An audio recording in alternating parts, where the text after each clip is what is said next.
Don't forget to like and subscribe. Well, what have we here, Nomad Pack? It seems, and it looks like to me, Sony has made another costly mistake. And it looks like that mistake is going to cost them a fair amount of money, and it goes to show, time and time again, that we, the true gamers, content creators, have been telling them left and right that this type of stuff doesn't sell and sustain long-term enjoyment and investment in long term. But lo and behold, they don't listen. They rather chase foolish money, just like a lot of other companies that have been bankrupt and not around no more. They are in financial peril and on the verge of bankruptcy. Unlike golden game developers and companies like Capcom and whatnot, and I forget the name, but the people behind Marvel Rivals have been doing pretty well for themselves. Especially, they follow a beautiful, strict code on what the general masses actually want and not what the companies who maybe give us this foolish money request to go after and only chase niche game the player base, a really niche player base that isn't sustainable long term.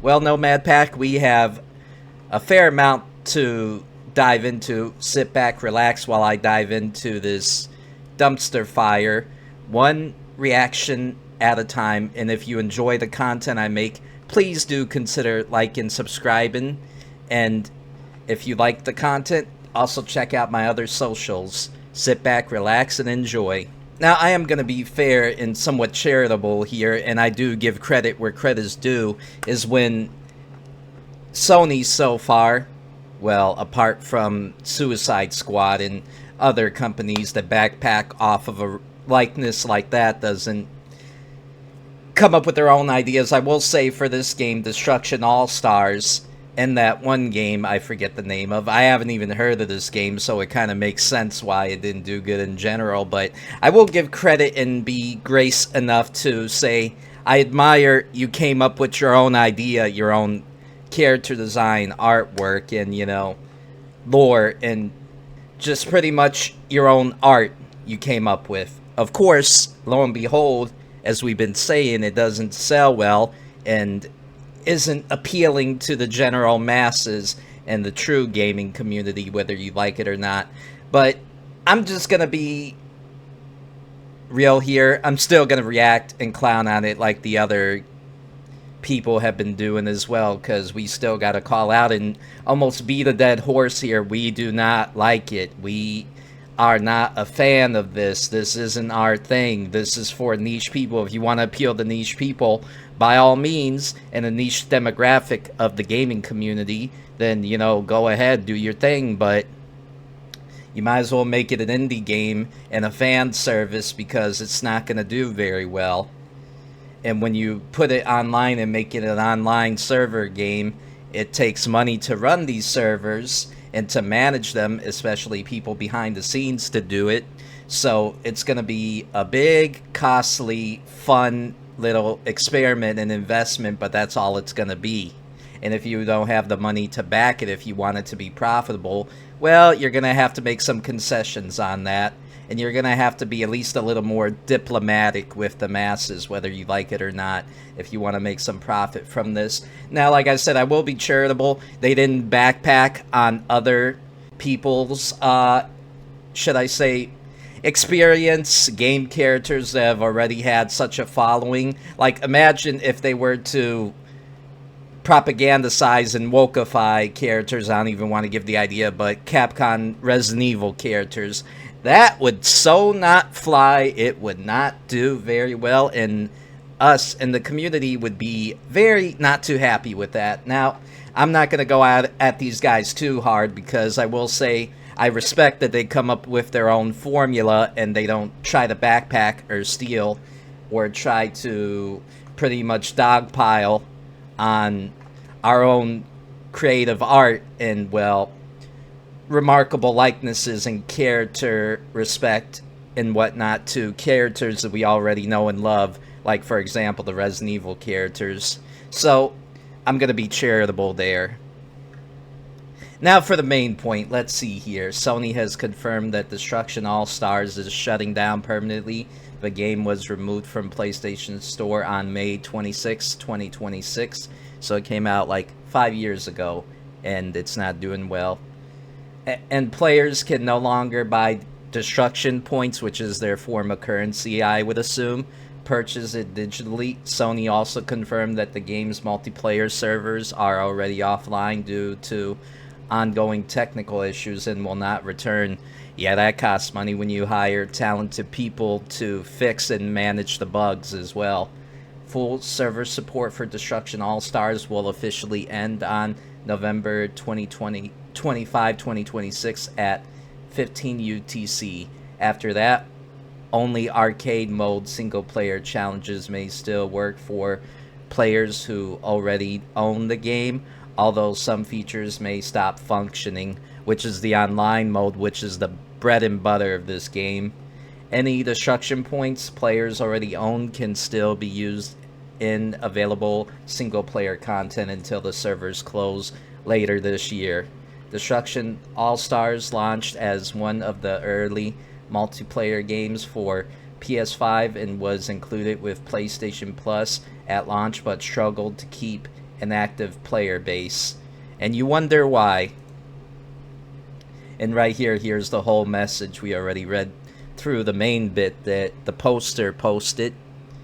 The Twitter post. Shout out to them. Yeah. As we said time and time again, if you want to make, unless you want to do a fan service and just invest in it and have it around for a little while, kind of like those games like Friday 13th and Texas Chainsaw, if you don't mind having it temporarily to post online, because you already know it's going to cost money, and if you ain't given appealing characters like, say, Marvel rival characters such as the ones we know and love, especially the newer one, Black Cat, Psylocke, and Emma Frost, for example, giving out really appealing cosmetics. Oh, and of course, Invisible Girl. I like that it is trying to appeal to not just the so-called gooners, which, sure, there's a thing with that, but those are a small amount of weirdos who would actually go that far and get super excited over an online virtual code cosmetic and just animation. I digress. That doesn't make the majority of people weirdos. So you need to get that out your head right now, you woke yo-yos. I digress.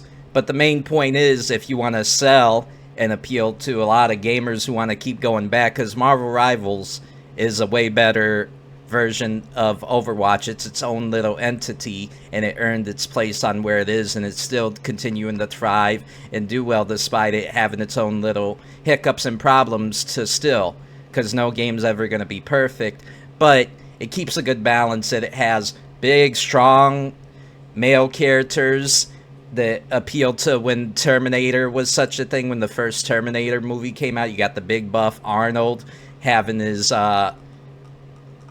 character design, or take Rocky, for example, that role model that started from nothing and came up to something, that superhero story, so to speak.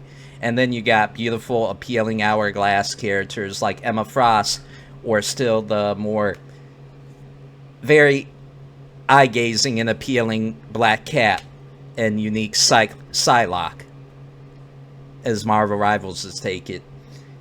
It has a simple formula, but still keeps people coming every single time, and they're innovating and trying new ideas still, and I gotta admire that, and they know what the general masses want. This is why indie companies, and especially Asian game developers, you know, Capcom and all these other ones, are doing really well and have been selling well and maintaining a very good audience, because they know how to sell and appeal to the masses and give the people what they want, is so to speak. Now, one of these comments I really liked, and Sony should have done this too. I gotta find it. See?